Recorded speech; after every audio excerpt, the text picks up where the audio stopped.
കല്യാണം കഴിഞ്ഞതിന് ശേഷം പറയണത് എനിക്ക് വേറെ ഒരു കുട്ടിയായിട്ട് ഇങ്ങനെ വാക്ക് കൊടുത്തിട്ടുണ്ട്. ഞാൻ കല്യാണം കഴിക്കാന്ന് വാക്ക് കൊടുത്തിട്ടുണ്ട്, അവളെയും കൂടി എനിക്ക് കെട്ടണം എന്നാണ് പറയുന്നത്. നീ ഇവിടെ നിന്നോ, വീട്ടുകാരോ നാട്ടുകാരോ ആരും അറിയണ്ട, എനിക്ക് അവളെയും കൂടി കെട്ടണം. അപ്പം എന്നോട് ഇപ്പൊ പറയണത്, നീ നിന്റെ കൊച്ചും പോയി മരിക്കാതെ ഇവിടെയല്ല കണ്ണൂറോ എവിടെങ്കിലും പോയി മരിക്കേണ്ടി, ഇവിടെ മരിച്ചു കഴിഞ്ഞാൽ എന്നെ പോലീസ് പിടിക്കും, നീ വേറെ എവിടെങ്കിലും പോയി മരിക്കും. സൂപ്പർ കേട്ടല്ലോ. സംഭവങ്ങളൊക്കെ നിങ്ങൾക്ക് മനസ്സിലായില്ല, ഞാൻ ഇപ്പൊ മനസ്സിലാക്കി തരാം. അതായത് മാളുമുത്തു എന്ന് പറയുന്ന ഒരു യുവതി ഇപ്പോഴാണ് ഒരു യുവതി ആയത്. കുറച്ച് വർഷങ്ങൾക്ക് മുന്നേ കുട്ടിയായിരുന്ന സമയത്ത് കളിച്ച് നടക്കേണ്ട പ്രായത്തിൽ 43 വയസ്സുള്ളവന്റെ കൂടെ കെട്ടിപ്പോയത്. അപ്പൊ നിങ്ങൾ വീട്ടുകാരൊക്കെ എന്തുപാട് ഇങ്ങനെ ചിലപ്പോൾ ചിന്തിക്കും. എന്നാൽ ഈ കുട്ടി അനാഥയാണ്, ചോദിക്കാനും പറയാനും ആരുമില്ലാതെ വളർന്നതാണ്. അതുകൊണ്ട് തന്നെ നാട്ടുകാർ അങ്ങ് പിടിച്ച് കെട്ടിച്ച് 13-ാം വയസ്സിൽ തന്നെ നേരത്തെ പിടിച്ച് കെട്ടിച്ച് 13-ാം വയസ്സിൽ അമ്മയാവേ, അങ്ങനെയൊക്കെ കുട്ടിക്കാലത്ത് പിടിച്ച് കെട്ടിച്ച് 13-ാം വയസ്സിൽ അമ്മയാവുകയും ചെയ്തതാണ് നമ്മുടെ മാളുമുത്തു എന്ന് പറയുന്ന യുവതി. ഒരു തമിഴന്റെ കൂടെയാണ് കെട്ടിച്ചു വിട്ടത്. അവന് 43 വയസ്സ്. അവൻ എന്ത് ചെയ്ത് ഒരു ട്രോഫിയും കൊടുത്തിട്ട് ലവം മുങ്ങി. അവനെ കുറിച്ച് ഒരു അറിവുമില്ല, എവിടെയാണെന്നാ എന്താണെന്നാ ഒരു പിടിയില്ല. അവൻ ഒരു ട്രോഫി കൊടുത്തു, ടാറ്റ ബൈ ബൈ, പിന്നെ കാണാനില്ല. അവ അതിനു വേണ്ടി കെട്ടിയതാണ്. ഓക്കെ. എന്നിട്ട് അതിനുശേഷം വീണ്ടും ഈ യുവതി എല്ലാം തരണം ചെയ്ത് ജീവിക്കുന്നു. പക്ഷേ ഒരു പ്രശ്നം എന്താണെന്ന് വെച്ച് കഴിഞ്ഞാൽ സ്കൂളിൽ പോയിട്ടില്ല, വിദ്യാഭ്യാസമില്ല, അതിൻ്റെ എല്ലാം ഉള്ള ഒരു പ്രശ്നം. ഒരു ഗൈഡ് ലൈൻസ് നേരെ കിട്ടിയിട്ടില്ല. ഇപ്പൊ പറഞ്ഞു കൊടുക്കാൻ മാതാപിതാക്കളോ കാര്യങ്ങൾ പറഞ്ഞു അങ്ങനെ ഒന്നുമില്ല. നാട്ടുകാർ ചുമ്മാ ഇങ്ങനെ അനാഥയായിട്ട് അടക്കണോണ്ട് പിടിച്ച് 43 വയസ്സുകാരനോടെ കെട്ടിച്ചു വിട്ട് കൊച്ചിന്റെ ജീവിതം തൊലഞ്ഞു കോഞ്ഞാട്ടായി. എന്നാൽ അതൊക്കെ തരണം ചെയ്ത് ആ കൊച്ചിനെയും കൊണ്ട് ഈ പറയുന്ന മാളുമുത്ത് വളർത്തി വരുന്ന ഒരു സാഹചര്യത്തിലാണ് ഷെയ്ജു എന്ന് പറയുന്ന മറ്റൊരു യുവാവുമായിട്ട് 7 വർഷത്തോളം റിലേഷൻഷിപ്പിൽ, അതായത് ലിവിങ് ടുഗദർ ആയിട്ട് അവർ ജീവിച്ചു പോവുകയും ഫ്രണ്ട്സ് ആയിരുന്നു, പിന്നെ ലിവിങ് ടുഗദർ ആയിട്ട് പോവുകയും അതേ തുടർന്ന് അവർ കല്യാണം കഴിക്കുകയൊക്കെ ചെയ്ത്. കല്യാണം കഴിച്ചു വന്നപ്പോൾ വീണ്ടും അവനും പറ്റല്ല. ഇവളെ പറ്റൂല, ഇവൾക്ക് ഭംഗിയില്ല, അവളെ മതം കൊള്ളൂല, ജാതി കൊള്ളൂല, മൊത്തത്തിൽ കവാഞ്ഞാട്ടെ, അവന് പിടിക്കണില്ല. ഈ അവസ്ഥയിലോട്ട് പോയി. അങ്ങനെ വീണ്ടും മാളുമുത്തുവിന്റെ ജീവിതം ബാക്കി. അപ്പോൾ ഇതുമായി ബന്ധപ്പെട്ട് മാളുമുത്തു ഒരു ന്യൂസ് ചാനലിൽ കൊടുത്തിട്ടുള്ള കുറച്ച് വീഡിയോസ് നമുക്കൊന്ന് കേട്ട് നോക്കാം. മുത്തു എന്നാണ് പേര്, മുത്തു എന്നാണ് എല്ലാരും വിളിക്കുന്നത്. സൈബി ചേട്ടായിനെ എനിക്ക് 7 കൊല്ലമായിട്ട് അറിയാം. അപ്പം പെരവണി കഴിയട്ടെ, സ്നേഹത്തിലായിരുന്നു 7 കൊല്ലമായിട്ട്. ഞങ്ങൾ ഭയങ്കര സ്നേഹത്തിലായിരുന്നു, അങ്ങോട്ടും ഇങ്ങോട്ടും. വീട്ടുകാരോട് പറഞ്ഞിട്ട് എത്രയും പെട്ടെന്ന് കല്യാണം റെഡിയാക്കാം. നിങ്ങൾ ആദ്യം ഒരു വിവാഹം കഴിഞ്ഞതാണ് 13-ാമത്തെ വയസ്സിൽ. അതിനുശേഷം എങ്ങനെയാണ് ഈ സൈബുവിലേക്ക് എത്തുന്നത്? ഞാൻ ലോട്ടറി കച്ചവടത്തിൽ ചെന്നതിന് ശേഷമാണ് കടയിൽ വെച്ചാണ് പരിചയം. ലോട്ടറി കട, ആലുവ സഹായി ലോട്ടറി കടയിൽ വെച്ചാണ് പരിചയം. അപ്പൊ അവിടെ കണ്ടുമുട്ടിയപ്പോൾ ഞങ്ങൾ അങ്ങോട്ടും ഇങ്ങോട്ടും അന്നേനെ ഇഷ്ടപ്പെട്ടു. ഒരു 2-3 മാസമൊക്കെ പരിചയപ്പെട്ടു, ഫ്രണ്ട്സായി. അങ്ങനെ ഫോൺ വിളി, അങ്ങോട്ടും ഇങ്ങോട്ടും വീഡിയോ കോൾ വിളിയായി, സംസാരിച്ചു. പിന്നെ സ്നേഹത്തിലായി.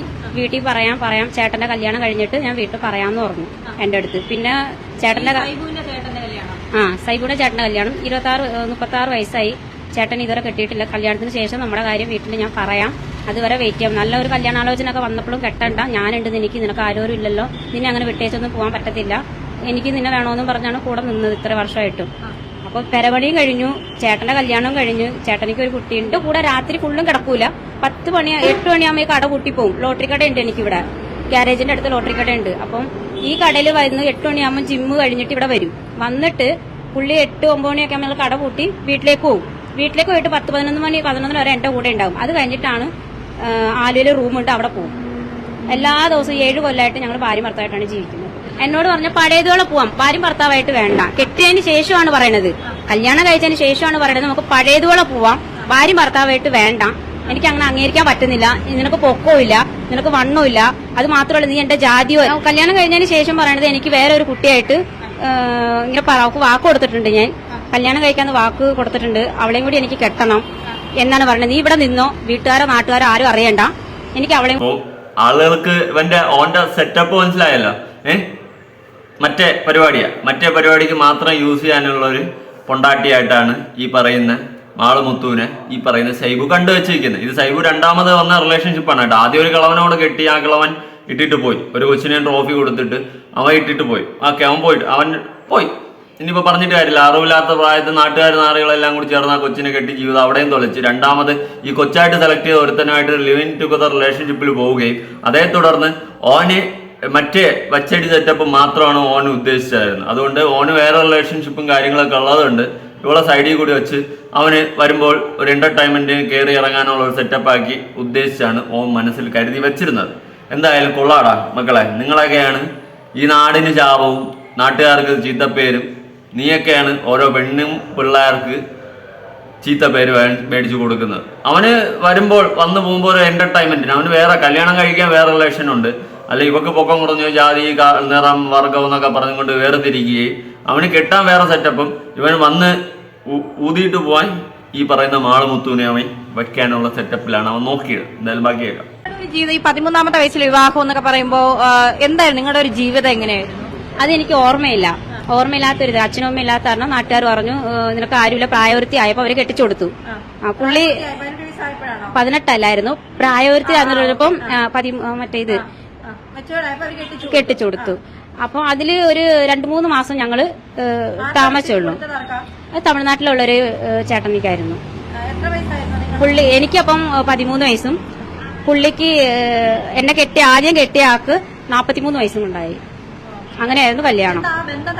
ആ ബന്ധം തകരാനുള്ള കാരണം പോലീസും കേസും ഒക്കെ ആയത്. അതായത് ബ്ലീഡിംഗ് ഒക്കെ ആയി ഹോസ്പിറ്റലിലേക്ക് എന്നെ കൊണ്ടുപോയതിനു ശേഷമാണ് ഞാൻ ഗർഭിണിയാന്നുള്ളത് അറിയുന്നത്. അവിടെ വെച്ചാണ് അറിയുന്നത്. അപ്പോഴാണ് പോലീസ് ഒന്ന് പുള്ളിനെ അറസ്റ്റ് ചെയ്തത്. അപ്പൊ ആൾക്കാരൊക്കെ കൂടി സംസാരിച്ച് പുള്ളിനെ കൊണ്ടുപോയി. അതിനുശേഷം ഞാൻ പ്രസവിച്ചൊക്കെ കഴിഞ്ഞ 6 മാസം കഴിഞ്ഞ പിന്നെയാണ് കൊച്ചിനെ കാണാൻ വരുന്നത്. അപ്പൊ തന്നെ പുള്ളിനെ എല്ലാവരും പറഞ്ഞു വിട്ടു. ഇനിയിപ്പൊ ഇത്രയും ആയില്ല, ഇനി വേണ്ടെന്ന് പറഞ്ഞു പുള്ളിനെ അപ്പൊ തന്നെ പറഞ്ഞു വിട്ടു. പുള്ളി എങ്ങോട്ടാ പോയെന്ന് അറിയത്തില്ല. ഇതുവരെ വന്നിട്ടില്ല, അന്വേഷിച്ചിട്ടില്ല, ജീവനോട് ഉണ്ടോ ഇല്ലോ എന്നൊന്നും എനിക്ക്. അപ്പോൾ അയാളിപ്പോ 43 വയസ്സായ അങ്ങേര് 13 വയസ്സായ അങ്ങേരെ മോളെ പ്രായമുള്ള ഒരുത്തേ കെട്ടി, അതിലൊരു കുട്ടി. അത് പിന്നെ കേസാ, പോസ്കോ കാര്യങ്ങളൊക്കെ വരുമല്ലോ. അത് സ്വാഭാവികമായിട്ട് ചിന്തിച്ചാൽ മതി. കാരണം കുട്ടിയും കോലും കളിച്ചടക്കേണ്ട കൊച്ചിനെ പിടിച്ച് 43 വയസ്സായ കളവൻ്റെ കൂടെ കെട്ടിച്ചിട്ടാൽ വേറെ എന്താണ് നടക്കാൻ പോകുന്നത് അറിയാലോ. അത് ചിന്തിച്ചാൽ മാത്രം മതി. എന്നാൽ അതേ തുടർന്നുണ്ടായ ഇഷ്യൂസിൽ കാരണം പിന്നെ അങ്ങനെ 6 മാസം കഴിഞ്ഞ് വന്ന് പിന്നെ നാട്ടുകാർ വീണ്ടും പിന്നെ നാട്ടുകാരെ നീ ഒട്ടിച്ചു, നാട്ടുകാരെല്ലാം കൂടെ പിടിച്ച് കെട്ടിച്ചത്, എന്നിട്ട് പിന്നെ ഒട്ടിച്ചു, പിന്നെ അങ്ങേരെ പോയി, ആ വഴിക്ക് പോയി.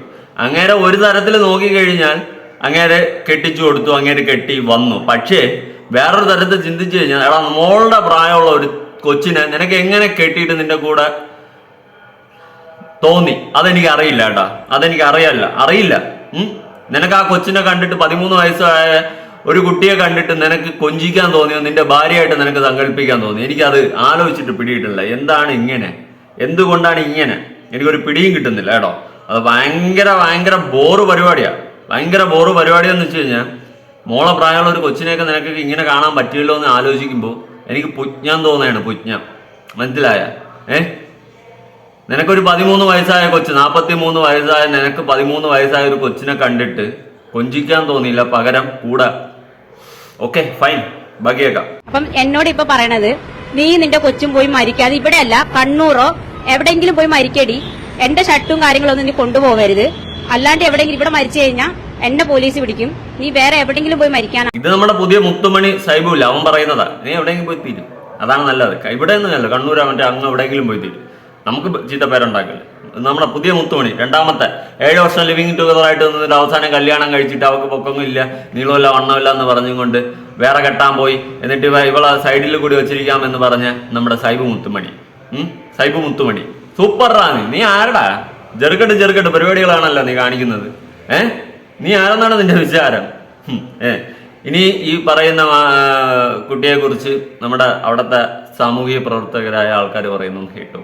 കല്യാണം കഴിഞ്ഞ് ഇവർ രജിസ്റ്റർ ചെയ്യാൻ നേരത്താണ് ഇവന്റെ വിധം മാറിയ. ഇവൻ വെറുതെ ഒരു കുണ്ടടക്കൽ മാത്രമാണ്. ഇവന് വേറെ കല്യാണം കഴിക്കണം, ഇതിനെ താൽക്കാലികമായിട്ട് കല്യാണം കഴിക്കണം, ഇവന്റെ പൈസയൊക്കെ അടിച്ചുകൊണ്ട് പോകണം. ഒരുപാട് പൈസ ഇതിന്റെ അടുത്ത് പലിശക്ക് എടുത്ത് ഇവന് കൊടുത്തിട്ടുണ്ട്. ഇവന്റെ അമ്മക്ക് മാല മേടിച്ചു കൊടുക്കാനും ഒരുപാട് കാശ് സഹായിച്ചിട്ടുണ്ട്.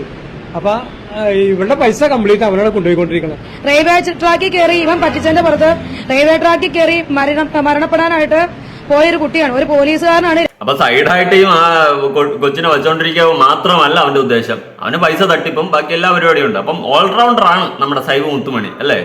കൊച്ചിന്റെ പൈസയും തട്ടി കൊച്ചിനെയും കൂടെ കിടത്തി ആവശ്യമില്ലാത്ത സെറ്റപ്പായിട്ട് വെച്ചിരിക്കാന്ന് നീ പറഞ്ഞു.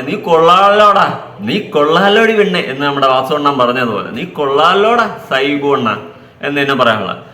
ദയവ് ചെയ്ത് ഇതുപോലത്തെ വള്ളിക്കെട്ടുകളിലൊന്നും ആരും പോയി വീഴാതിരിക്കുക. ഒരുത്തിനെയും അന്ധമായി വിശ്വസിക്കരുത്, ഒരുത്തിയെ അന്ധമായി വിശ്വസിക്കരുത്. പണവുമായിട്ടുള്ള ബന്ധങ്ങളിൽ ഇതുപോലെയൊക്കെ സംഭവിക്കും. പിന്നെ കൊച്ചു പിള്ളേരെ പിടിച്ച് കെട്ടിച്ച നാട്ടുകാർക്ക് ഒരു ബിഗ് സല്യൂട്ട് കേട്ടോ. 43 വയസ്സായ ഒരു കളവൻ്റോടെ മോളെ പ്രായമുള്ള ഒരു കൊച്ചിനെ പിടിച്ച് കെട്ടിച്ചു കൊടുത്ത നാട്ടുകാർക്ക് ഫസ്റ്റ് ഓഫ് ബിഗ് സല്യൂട്ട്. എന്തായാലും അടിപൊളിയാണ്, കാര്യങ്ങളൊക്കെ ചെറുകെട്ടാണ്. എല്ലാവരെയും പിടിച്ച് ഇടിച്ച് നോക്കേണ്ട നേരം കഴിഞ്ഞു. സൈമുത്തുമണി നീ കൊള്ളാലോടാ. ഇതൊക്കെയാണ് അവസ്ഥ. എന്തായാലും ഇനിയെങ്കിലും ഇതുപോലെ ഒന്ന് ആവർത്തിക്കാതിരിക്കുക. ഈ പിള്ളേർക്ക് ഇതുപോലെ നിങ്ങൾ ഒറ്റപ്പെട്ട് നിൽക്കുന്ന കുട്ടികൾ ആരെങ്കിലും കണ്ടു കഴിഞ്ഞാൽ അതിന് വിദ്യാഭ്യാസം എന്ന് പറയുന്ന സാധനം കൊടുക്കാൻ ശ്രമിക്കുക. അല്ലാണ്ട് അതിനെ പിടിച്ച് കെട്ടിച്ചുവിട്ട് മാസ് കാണിക്കുകയല്ല ചെയ്യേണ്ടത്. മനസ്സിലായോ നാട്ടുകാരും നന്മ മരങ്ങളെ? അപ്പൊ നിങ്ങളുടെ അഭിപ്രായങ്ങളും കാര്യങ്ങളും ഉറപ്പായിട്ട് താഴെ കമന്റ് ചെയ്യുക. പുതിയൊരു വീഡിയോ ആയിട്ടാണ്. ബൈ.